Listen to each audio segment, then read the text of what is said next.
The sniper is back once again. Liangelo will play his first game Friday, July 8th at 6 p.m. against the Pacers. And in order to show his worth, he'll be aiming at a few targets. Ball facts. Chris Duarte. Like Jello, this is his second year in the Summer League. He averaged 13 points for the Pacers last year. He's a 6'5 guard who was drafted number 13 last year. Duarte with the left hand lays it in. Next, Benedict Mathurin, a number 6 overall pick, 6'7 guard who averaged 17 points per game in Arizona. Have eyes in the back of your head. Mathurin gets a look. What a tough angle and a stare down. The Pacers won't be an easy team to beat. They also have Fanbo Zhang. He didn't score a lot in the G League, but he's a mobile 6'11 guy that's only 19 years old. Played in the G League bubble with Santa Cruz last year. Tough shot goes into. Moving on, their second game will be against the Lakers, Sunday, July 10th at 9:30 p.m. And this one is kind of a star-studded event. You know who these people are. Let's start with Sharif O'Neal, Shaq's son. He's kind of in Jello's shoes. He has family that was in the NBA. He couldn't really be seen in college, but he's getting a shot based on workouts. Power dribble and a nice finish off the window. Next, Scottie Pippen Jr. He went undrafted but was offered a two-way contract by the Lakers. Three for Pippen and he thinks. At 6'3", he scored 20 points a game at Vanderbilt. Now, the legend Mac McClung. He averaged 21 points last year in the G League. He's a 6'2 versatile guard. Mac McClung rising up and finishing. On Wednesday, July 13th, Jello and the Hornets will take on the Cavs at 5 p.m. And this should be a good one. First, let's talk Ochai Agbaji. He was the number 14th pick overall. He's a 6'5 guard that scored 18 points per game for Kansas. Yes, Kansas, where he won the championship. He was also the Big 12 Player of the Year, so there's a lot of high hope for him. He is a deadly shooter. Knocks it down. One of the great shooters in the country. Ochai. Now on to Isaiah Mobley. He averaged 10 points per game at USC. He was drafted 49th overall, and his brother is already on the team, Evan Mobley. He's 6'10", 22 years old, so yes, he's actually older than Evan. Of USC, White goes up the ladder, and Isaiah Mobley into the act now. That's the brother, the older. And finally, the Chicago Bulls, Thursday, July 14th at 6 p.m. His brother Lonzo's got a new teammate, and that's who will be leading this Summer League team, Dalen Terry. A 6'7 guard drafted 18th overall. In the Bulls' first practice, he won the competitive award. The Bulls offer small incentives to keep their guys hungry, and he has an appetite. He only averaged 8 points a game in college, but people see a lot of potential. Looks inside, Terry in the drive.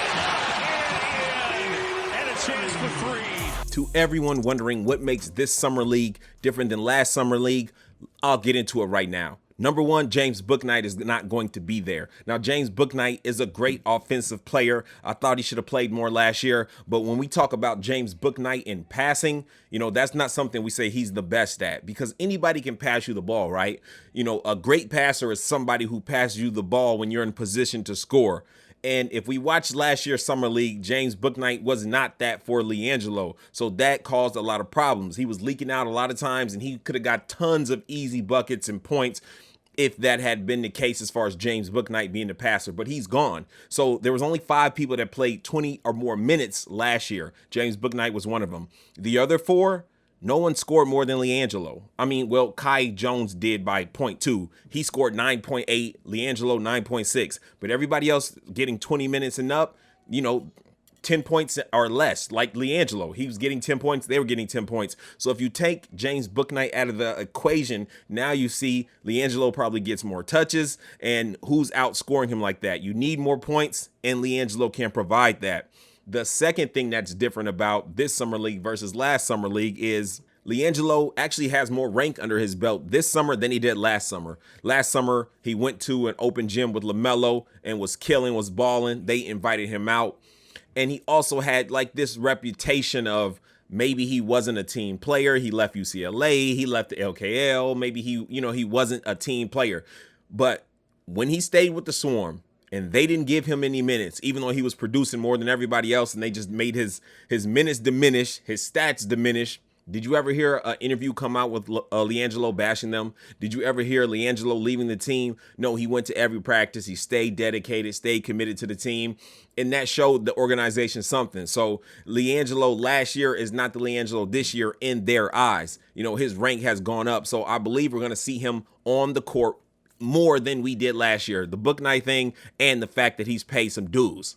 And we got some great games. There's going to be some great matchups. I can't wait to see Liangelo match up against the Lakers. You know, Mac McClung, Sharif O'Neal, Scottie Pippen Jr. Y'all tell me how y'all think that's going to be. Also, we got to look at that Cleveland because we have yet another NBA player getting his brother drafted to his team. And everybody said, LaMelo's not Giannis. He shouldn't be able to get his brother to come. Well, look, we got Evan Mobley getting his brother on the team. Why not? Especially when you know that player is on the uptrend and gonna be something and you want to keep him happy, you might as well do it. It's a bonus if they play better together, if they elevate each other's game, which we know the Ball brothers do that. Like it or not, I'm sorry you haters that want Liangelo to be, you know, like the best player in the world by himself, and you guys say he's only good with his brother. What if he was only good with his brother? Not that I believe that, but what if he was only good with his brother? You know, if he got on the Hornets and he did excellent, would you guys be like, get him off that team? That's not fair. He's only good with his brother. I mean, it makes no sense to me. Another negative mark they put on Liangelo is they say he's undersized for playing, you know, small forward / shooting guard. You know, when you got guys like on the Pacer, 6'7" Benedict, you know, and he's a guard. And these are like LaMelo is the type of point guard that there's, as far as height goes, is going to be the average at some point. It's crazy how that's changing. And so it'll be good to see Jello match up against these guys when, you know, everybody's saying he's undersized. I know Liangelo can get buckets on these guys. We just have to see it. He's just got to get the minutes, which that leads me to the point guard for the Charlotte Hornets. During this summer league, will he keep his head up, you know, when the ball is inbounded and seeing Liangelo run down the court? Because one thing about Liangelo, he's always about getting the easiest bucket, the quickest bucket. And so if he's up, if he sees an opening and no one's down the court, he's going to run, he's going to look, and then it'll just be wasted effort. So you would have thought he would have been too tired to finish out, you know, the games that he was playing because he was running the entire time without being rewarded. Hopefully this year, this summer, something changes. But I gave you the schedule. I gave you the times. I gave you some players you can look out for. If I miss some players that you want to see Jello match up with, put that in the comment section and we can go ahead and see what you're talking about. Let the debates begin. But all in all, I think this is a great summer for Liangelo Ball. Time will tell. There's a lot of factors at play, but I think he has a good chance to do something well. And as I've mentioned before, the Hornets organization this summer is like, you know what I'm saying, it's been a little shaky. So if there wasn't any better time, the time is right now to bring Liangelo up, bring some stability to this team. As always, like, comment, subscribe, and hit that notification bell. I will keep you updated. Ball facts again. Peace.